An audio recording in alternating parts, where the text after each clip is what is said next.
Good evening, ladies and gentlemen, and I welcome you to the City of Somerville Zoning Board of Appeals. It is April 16th, 2025, and it is 6:03 p.m. Pursuant to Chapter 2 of the Acts of the 2025, this meeting of the Somerville Zoning Board of Appeals will be conducted via remote participation. A video recording of these proceedings will be available on the city website and events page by emailing zoningboard@somerville.gov. Tonight, under general business, we do have a set of minutes to be approved. By the way, I just want to get the players all here. We have Ann Brockelman joining us tonight. She's the vice chair. Brian Cook is our acting clerk. Zach Zaremba, and I am Susan Fontano. Also, we have from staff tonight, Emily Hutchins and Kit Luster, and they are from our planning, zoning and preservation. So thank you for that. Mr. Cook, could you please make a motion regarding the minutes? Did anybody have any concerns about the minutes? I had one before we go any further. It was on the time extension notification that we get. They mention in it that the application, I hereby waive the time frame requirements for a special permit. This is a hardship variance. So the staff will make a note of that, and before all the minutes and stuff are put to bed at the end of our meeting and at the end of preparation, they will make that correction. But Mr. Cook, could you please take care of the minutes? Yes, Madam Chair, and I apologize to the board and the public. I'm having connection problems, so I'm keeping my camera off. Nevertheless, I move to approve the Somerville Zoning Board of Appeals minutes of March 19, 2025, with the correction as indicated. Thank you, Mr. Cook. May I please have a second? Seconded. Seconded by Zach Zaremba. Thank you. All in favor, please say aye. Brian Cook. Aye. Ann Brockelman. Aye. Zach Zaremba. Aye. And myself, Ursula Susan Fontano, aye. I'll let the record show that we did have the votes required to accept the minutes as presented with the correction. Thank you. Next on the agenda tonight, under general business, under public hearings, is 76 to 78 Powder House Boulevard. Mr. Cook, would you please take care of the motion there? Yes, Madam Chair. The applicant has requested a continuance, so in the matter of 7678 Powder House Boulevard, ZP 24000029, which was continued from January 15, 2024. I move to approve the applicant's request for a continuance to the March 14, 2025 meeting of the Zoning Board of Appeals. Thank you, Mr. Cook, and my apologies about that notation was for this case, my error. So do I have a second, please, on the acceptance of the continuance? Seconded. Second. Zach Zaremba, second. As I go around, would you please make your vote? Brian Cook, Aye. Ann Brockelman, Aye. Zach Zaremba, Aye. and Ursula Susan Fontano, aye. Let the record show that we had the required votes for an extension on 76 to 78 Powder House Boulevard. Next is other business. We have Mr. Cook. It's just, I believe you should still mention it. It's for the business on the agenda. Would you please open it? Yes, Madam Chair. Under other business, I'm opening the discussion of the clerk's responsibilities on the Zoning Board of Appeals. Thank you. Um, now staff is gonna weigh in on this, but, you folks that are here, we've been short-staffed for a while now. And we're not the only committee, commission or board that's having that, struggle. Ours is compounded because we really need a clerk. So, what we're trying to figure out is what we can do with what we have right now. Do the best with what we have, I guess, is how I'd put it. Brian has been doing a great job, but he had some concerns. And I would like to give the courtesy to Emily Hutchins because she's been gracious to put this on the agenda for us and try and help us with this dilemma. Emily, do you have something you want to open up with or explain to us, or how Thank we you, want to Chair. go forward? Thank you, Chair Fontano. So for our members of the audience, my name is Emily Hutchings. I'm one of the senior planners with the Planning, Preservation, and Zoning Division. I do want to note for members of the public who are still here, there are no more cases tonight. This is just an overview of the clerk's responsibilities at the zoning board. That said, you are welcome to stay and listen in. So tonight, what I would like to do is go over the clerk's responsibilities as they are established in the zoning board's rules of procedure and policy.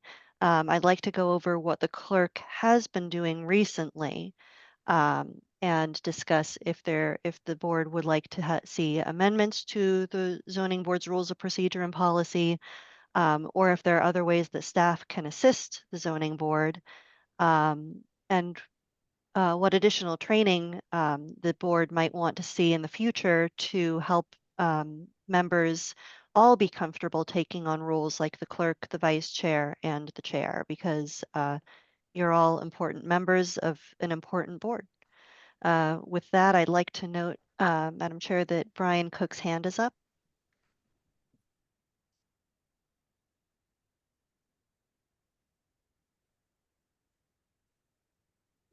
Is it all right if I call on Brian?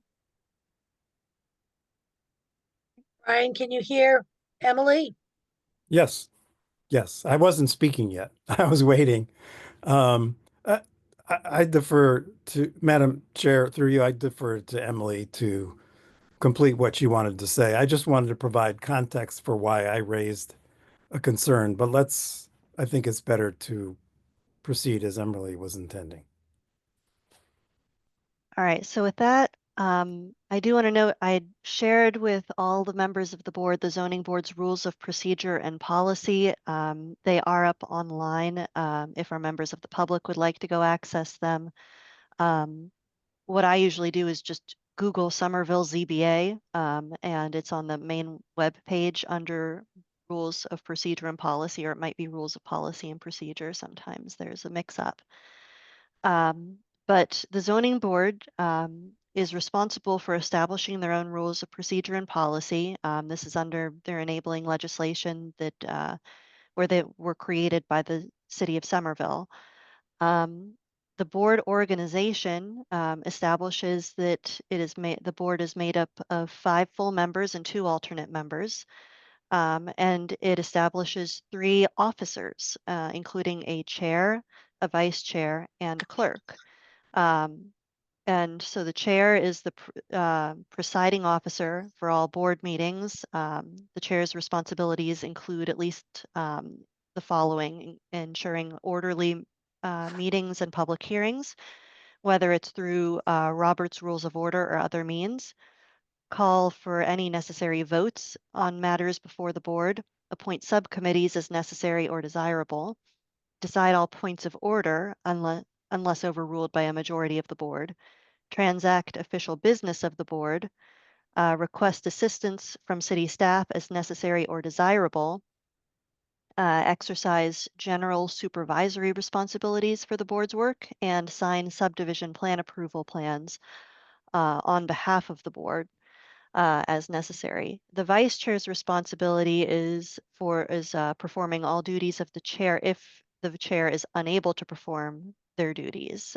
They may also request assistance from city staff with notification to the chair as necessary or desirable. So the clerk's responsibilities is, and this is as listed in the rules of procedure and policy, reading public notices at meetings prior to opening a public hearing. And if the clerk is absent, the chair shall designate another member to serve as the clerk. And the clerk is also responsible for performing the duties of the chair if both the chair and the vice chair are unable to perform their duties. And so we have 3 different points of order to facilitate chairing, but the clerk's primary role is solely to read public notices at meetings prior to the opening of a public hearing. So that's what is written in our current rules, or in your current rules, I should say. What has been happening, and I believe this started a few years ago, because I think it's been going on as long as I have been here, and I've been here almost exactly 3 years now, is that the clerk has also typically made motions to approve or deny applications. And they've been responsible for making the findings and providing those motions. So I want to know, this is a typical, what has been done typically by this board for the clerk's position. It is not a typical function of a clerk. So in many boards, any member can make a motion. Sometimes it usually is a member who feels strongly about an application or feels very specifically comfortable with moving one way or another, and then feeling comfortable and confident in making findings related to whatever motion that is. So if there's a special permit, that a member thinks, yes, this can be approved. There are clear findings for X, Y, and Z. I move to approve the special permit with findings related to X, Y, and Z. So this is often a responsibility that is shared among board members. It could be the chair, vice chair, clerk, or any other member that is voting at this time. So just wanted to give that historical context. It is not a problem if the board wants to delegate that responsibility to the clerk, but I do want to note that the clerk should not have the sole responsibility of making motions, especially if they don't feel that an application should be moved on in a certain way. And that every member of the board should be all right making the motions and we might want to do some training on that. We might want to provide some training materials, sharing information, how to make motions, how to make findings, discussing when it is appropriate to make certain findings, and going through the different types of applications. So we know the zoning board deals with a number of different types of applications, from hardship variances to administrative appeals, special permits, and even sometimes still site plan approvals. So these are all incredibly different types of applications, and there are different requirements for voting, making findings on all of these. So my question for you all tonight is if there is any additional clarification is needed, that is needed about the clerk's responsibilities or any other responsibilities. If you feel that it is necessary to change the rules of procedure and policy, or just to get some additional training so other people are comfortable making motions, making findings, and what type of training or just communication do you think would be helpful from staff moving forward so we can better facilitate you as a board? Thank you. So, having said that, who has a comment they'd like to speak about the Madam Chair. situation? Betty Chair. Brian Cook. Thank you, ma'am. Through you, thanks to Emily for that historical context. It must have just started when I came on the board as an alternate member that the clerk was taking on additional duties of crafting the motions for board consideration. But in any case, the context that spurred this is that I had communicated with the chair to request a break from serving as the recurring temporary clerk, and to express the concern that the board did not have its full complement of full members, because the officers are all supposed to come from the full members of the board, including the clerk.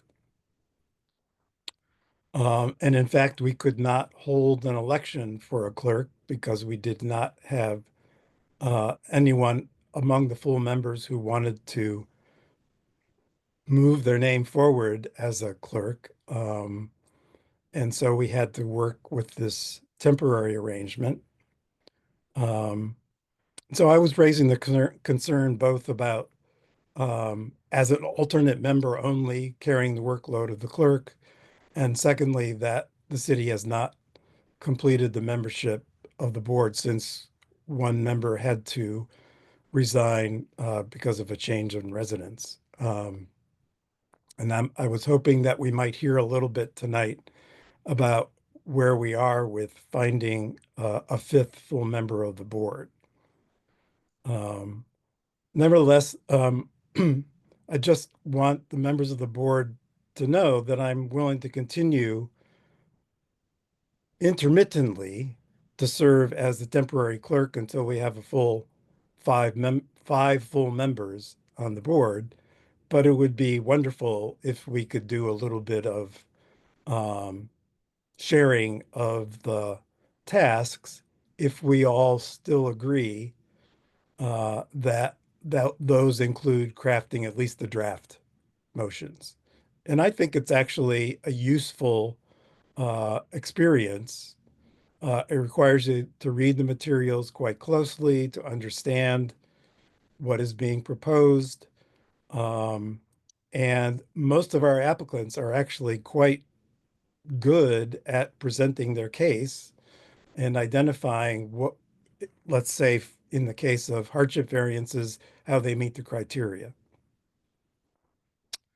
Anyway, so it would be great to hear if there's been some progress on finding a fifth full member, but also if we could have some conversation about either Emily's proposal for training so that all members feel comfortable presenting motions, or there's a rotation of some sort on the clerk duties, that I would be happy to be part of that. Thank you, Madam Chair. Thank you, Brian. I want to say one thing is that I know that the city is posting the opening. I don't see it on this week. It was on the last meetings. And I think it was a good idea. We want to throw it out there anywhere we can, and it's free. You know what I'm saying? It's not like when you have a business, you want to post or look for help wanted, it costs you. This here, anything that we think will see in the public's eye, whether it be the agenda or things like that, that's a great idea, because you never know, somebody might be interested, they see it, they work here, they live here in town, they might be a professional, whatever.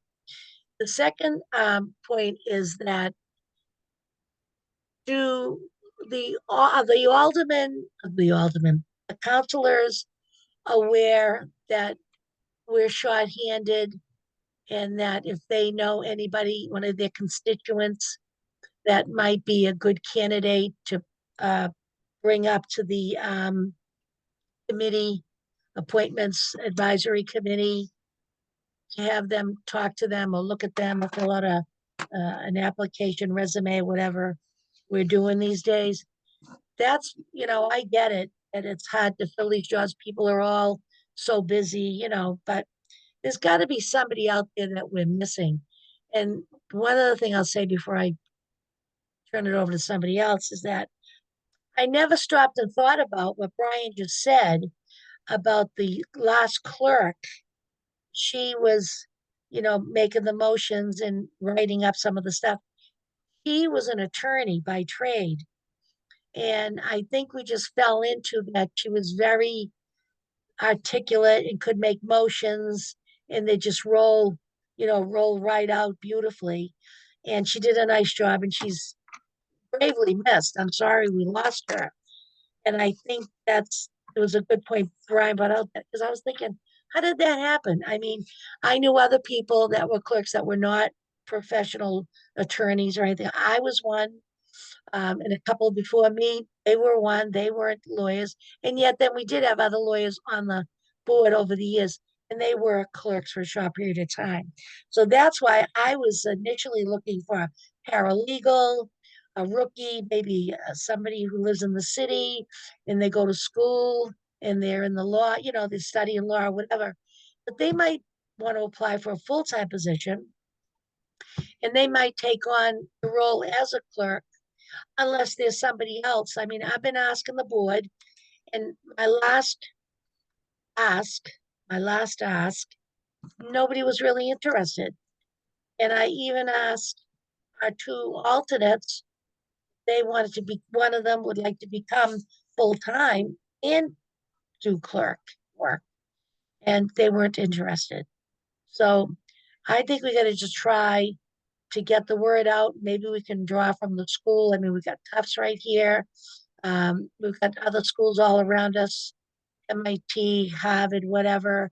And maybe they live here in the city and they might be interested in something like this. And something like this would look nice on their resume as well. So that's just my little addition. Thank you. So, Madam Yes, Emily. Yep. Emily. sorry, I don't want to cut over Anne. And So do you want to say something? You want to let Emily go? Well, I wondered where it was being advertised, Emily, because when I just Googled Somerville ZBA, it's our website, and there's nothing like apply, you have to go and hunt for it. It should be right here. I mean, when someone Googles Somerville ZBA, it still shows Catherine, and it should have a button. We are, looking for applications. Please go here.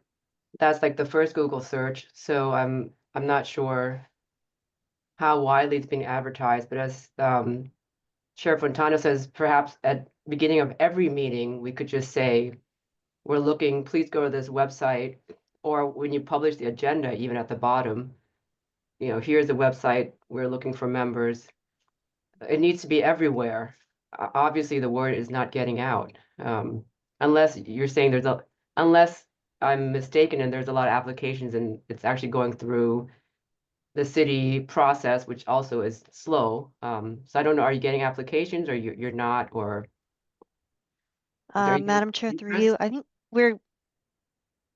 believe we are getting limited applications. So I agree that it's not getting out there to the degree that we would like to. The Planning, Preservation, and Zoning Division is not responsible for advertising these positions, unfortunately. We continue to follow up with the Communications Department, with the departments that are responsible for advertising.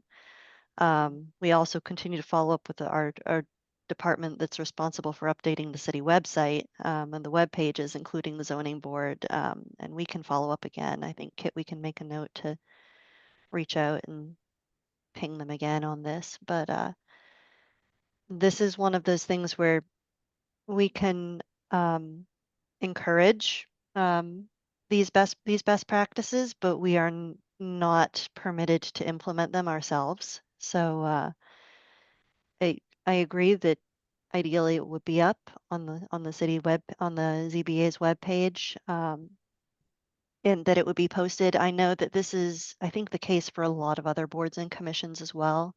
The zoning board, I think, is not the only one that is missing members. In fact, I think there are other boards that are missing multiple members. So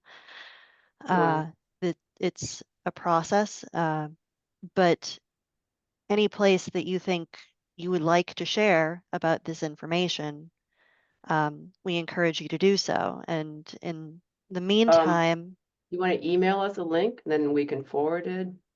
Where is absolutely. it posted? You know, city Let me go Somerville and job find it. listings or something, I don't know.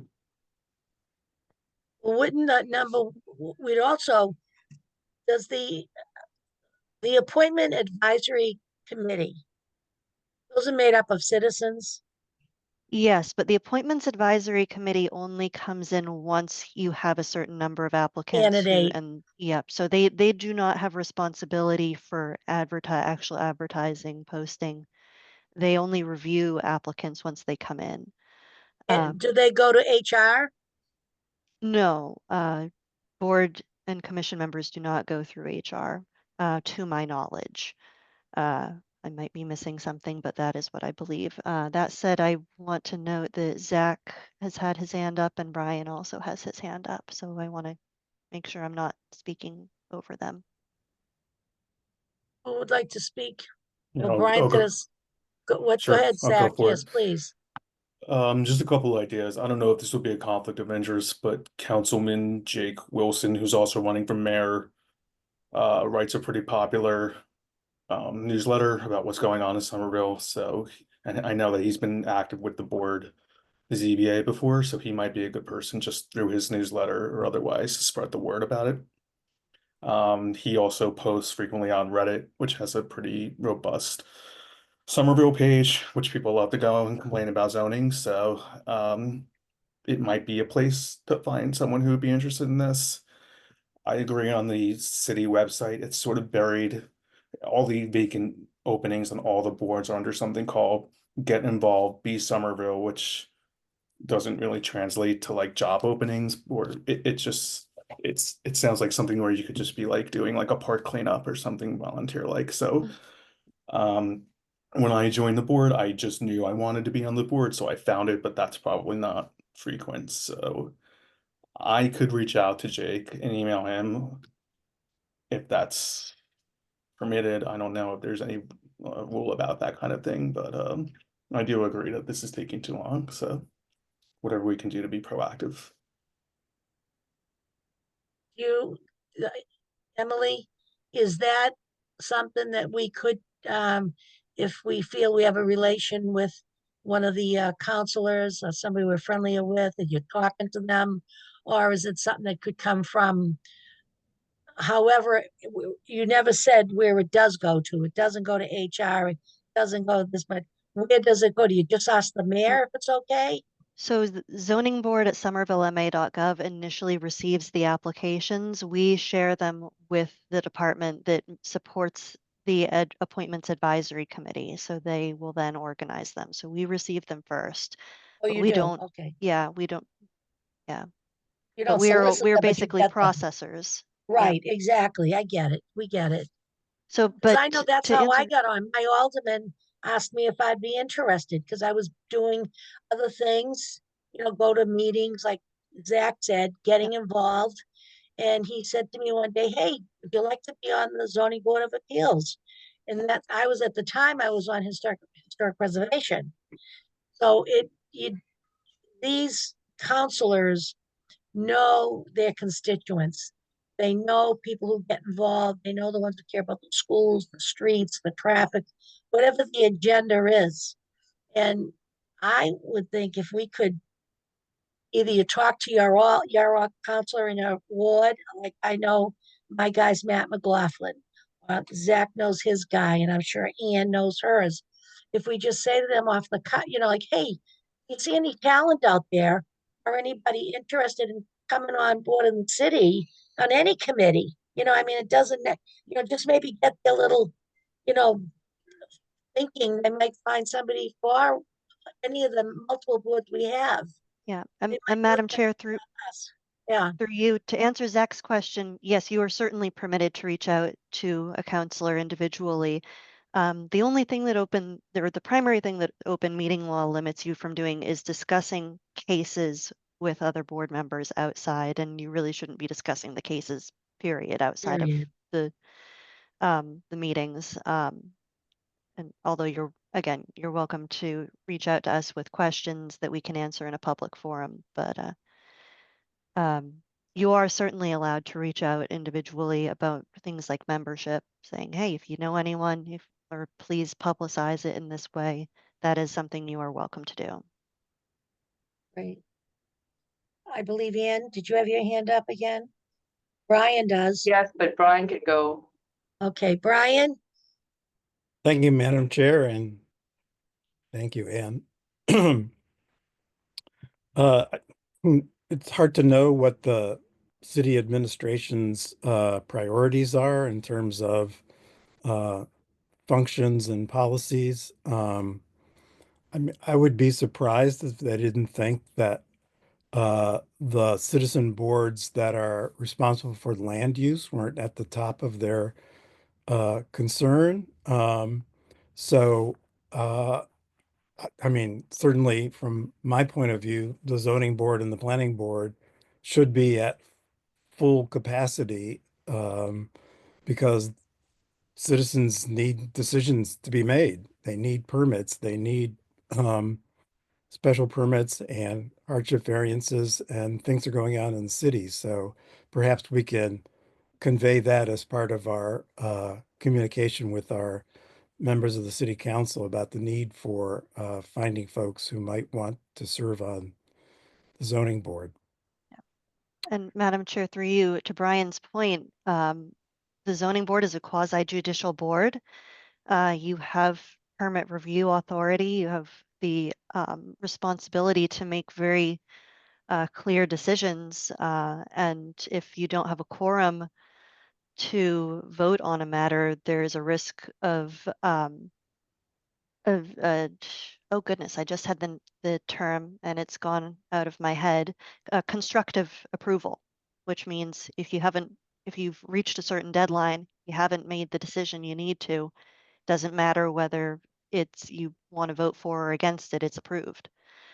So there are risks involved in not having a full board, and we've communicated that this is just something, again, getting the word out. I do want to note, in the interim, you have 2 alternates and 4 out of the 5 members filled. So in the past few years have not had any issues that I know of with a quorum, certainly not that has impacted potential constructive approvals and permit review. You meet frequently. You are well educated about the information. Members make every effort to attend meetings. There are certainly absences that are reasonable. Those happen with every board. Every member has meetings that they're going to have to miss because of something. But you are in a fairly good place as a zoning board with membership, with participation. I'd say where there's an opportunity is for potentially some more education on making motions so people are more comfortable saying, okay, this is the clerk's responsibilities. This is everyone's responsibilities. When we recommend approval of an application, we almost always include what we believe are findings in a permit in a staff memo. The only time when we do not include clear findings for board members is when we do not believe a permit should be approved, when we don't believe there is jurisdiction for a permit to be approved. So if the board sees a hardship variance and under criterion 1 that says staff does not believe there is any unique circumstance from the about this. There might be some random unique circumstance about a parcel. There's always going to be a unique circumstance, but in the context of a hardship variance, does the unique circumstance keep the property owner from enjoying reasonable economic use of the property? So if there's already a two-family home on the property, and I, as the homeowner, say I live in the second story, I've just adopted 4 children, I want to add a third story when it's not allowed. I need a hardship variance because otherwise my family isn't going to fit. That is not a reasonable, that's not a valid reason to grant that hardship variance. That's a hardship I've placed on myself. I chose to adopt the children. I can move. I'm still enjoying the use of the property. I'm not getting everything that I want out of it. So it's a sign. If you see a hardship variance for a sign, if it's almost never going, there's almost never a good reason for a hardship variance to be approved for a sign. And there's still going to be opportunities for signs to be placed on the property. We have Google Maps.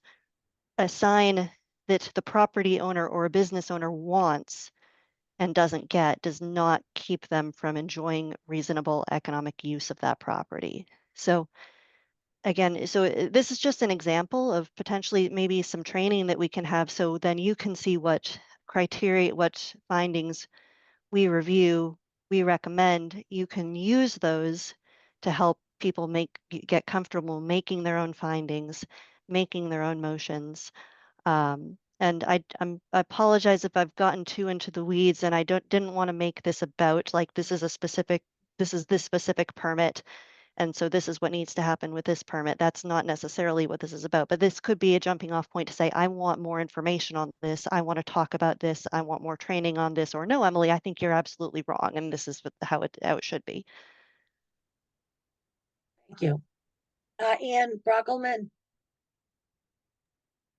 Emily, I do think you're editorializing a bit, because I know that we are supposed to make our own findings with but I think we understand that staff try their hardest, right, to make the findings. So if there's none, there is a reason. There is usually a good reason, because you have tried very hard. So I think we can leave it at that.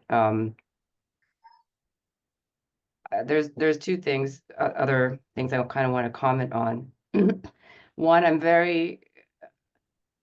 it's not great that 2 members out of 6 are missing, because I think this is an important discussion. So it's really too bad.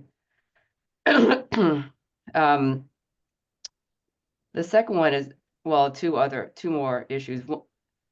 Talking about the history, and every board has its own culture and norms as well, even though we do try to standardize it. I've been on another board where the chair says, do I have a motion? And then it's just so moved, so it doesn't really put, I feel like you were suggesting that the person who feels most passionately about approving an issue should make the motion. That does put a little more, I guess, pressure on to make sure the board feels strongly that their name's attached to making a motion, as opposed to just the clerk.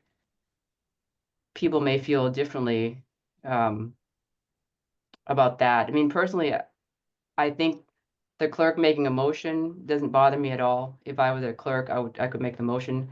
I think it's the findings. Brian, you had talked about, and if I'm misunderstanding you through the chair, please let me know, but having to craft the findings.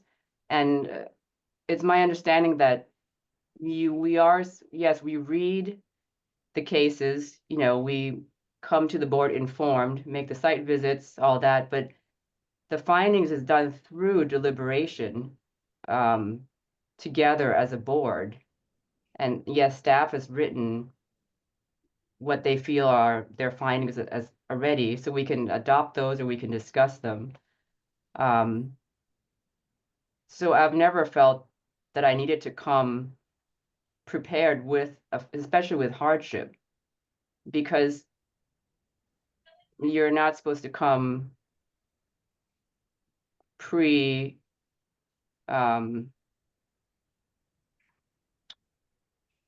you know, with it, well, I guess it's, I don't know, I'm not finding the right words. But as a board, we arrive at the decision, right? We don't necessarily adopt something that's been pre-crafted by the clerk. That's a lot of extra work from the clerk. Am I making sense? It's, I don't know if it's. Yeah, nuanced I prepared. think you're right, that's why, we get this stuff, we're supposed to interpret it, and that's why we come to meetings, and I've said it, to the applicants that come, some are unhappy with some of the questions we're asking them, or they feel they're under the gun and stuff, and my thing is, I come with I read, and I try and educate myself on what professional people, planners and stuff, and have gone out and seen what's going on. They work with the people, they work with the contracts, etc. But when I come to the meeting, I come with an open mind, and I come with questions, and I love when the board asks a lot of questions. And my thing I say to people is to question, not to blame. And we're not here to say no. We have to ask the questions so we can all, everybody has a different question, a different angle, a different thought. Then we can digest everything we're hearing and make, hopefully, an educated decision. So that's, I think, asking the questions and speaking up. And I think when you have a kind of a new board, that I think we are, although time's going by fast and I'm losing track, we're a little reluctant or a little shy, or we're trying to get, our voice to be able to speak and present ourselves. So, and I think more people are starting to speak up. So that in turn, I'm saying is we're looking to see if we can get some substitutes now to go forward until we fill the spot. Like Brian's saying, he doesn't mind doing it, but he doesn't want to do it every meeting. And we've said at the meetings, you folks that sit there trying to absorb what Brian's been doing, what Catherine does, what Anna's done at certain times, or different people fill out, and you have your own style. I think we have and I said it to Emily before, I said, our board, I feel, are very professional people. I think you're all well educated and articulate. And I can't see why we meet twice a month. And if we have 4 or 5 people, I don't see why we can't rotate like that. It's not that you're going to be stuck. And I think as you do it better. And then when we get on board with somebody, we'll feel more comfortable with them. Yes, Ian Brockelman. I think another thing that's evolved as well is, of course, it's being remote. So there is more cameras on pressure. We do try to be articulate, but it feels like, we have to all be CNN anchor people, super articulate. And I do remember, and staff also are off camera. So the emphasis has shifted a bit. When we were in the chambers, we were all there, and yes, the chair would call each of us and we would turn our mics on. But a lot of the time, the crafting of the findings and the hardship was really between the board talking to staff who was taking notes, and how would staff edit or alter what was pre-written. If we disagreed, we'd say cross that out, write this instead. So we would have the staff report in front of us, and we would work together to say it's great, perfect as is, or we agree or disagree in the hardship findings, everything. So it was more that. I think the pressure has shifted to the clerk handling all that, and perhaps it is because Catherine did a lot of that, but I don't know if you recall that shift, Madam Chair. It does feel a bit different now, with more onus on the clerk to really run the meeting. So I don't know how we, Emily, if which is the right emphasis on who's working together, and, I'd love to hear your thoughts on how we're doing as well, and if this is okay. I'd like just to speak to Ann through the chair. Go to ahead, Ann. Brian. Thank you, Madam Chair. First of all, I'd like to second what Ann said with respect to the fact that we have two members missing. And I think probably we should not continue this conversation much further until we have everybody here who can participate. But secondly, and I think this actually partly reflects Ann's own experience on a different board or commission, which is that my experience with Robert's rules is you place the motion on the floor first, and then you have the discussion and work out the details and any amendments to the motion as necessary before it's voted on. And that's been my experience chairing faculty senates and things like that. So that's just naturally where I went to, partly reflecting what Catherine had done. And it's not meant to prejudge the case, but to present what is in the record from the materials presented that could be associated with the motion. But if the board is uncomfortable with doing that, I certainly wouldn't mind not having to craft those draft findings, especially for hardship variances, because that's the hardest. No pun intended. But anyway, I think we can figure out how we want to proceed. That are ways that are comfortable for everyone. And I agree, Madam Chair, with you. Different people have slightly different styles, and they can choose to use Robert rules and the role of the clerk in different ways, including just saying, that it's up to the board to craft the findings first before a motion is placed on the floor. Thank you, Brian. Yeah, so what is, I mean, I apologize about the Ann Fullerton and Cecia. I'm almost sure that Cecia sent us an email, but it's one of those things that fell through cracks. And, maybe when we're gonna have something like this going out of the gate, we might know if we're gonna have a fuller staff, because I think Ann Fullerton and Cecia would have added additional good comments. Does anybody right now want to take on a meeting going forward? In other words, Brian, we're doing we have another one on the 30th, right? Yes, it's on the calendar, and I said I would serve at least through the end of April, Okay, and so maybe with then a break in May. So all right, so we jump into May, and we have the 1st and the 3rd Wednesday of the month. Maybe we can walk away tonight and think about this, be it we'll find out what's happening with Cecia and we'll ask them to check up on the meeting, all right? Go to the link and listen to everything we've discussed. Is that a And suggestion? Madam Chair, through you, we can share the meeting recording with both of them. Beautiful. Ann Fullerton's absence was expected. It looks like Yeah. Cecia had some problems getting online. I know Zoom was having some problems earlier this afternoon, and we thought they had been addressed.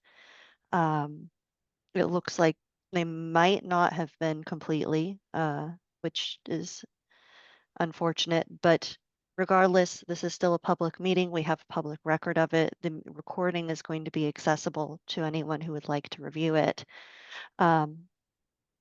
And so another thing to consider is staff taking a more active part. I think starting with Charlotte, there was a step back.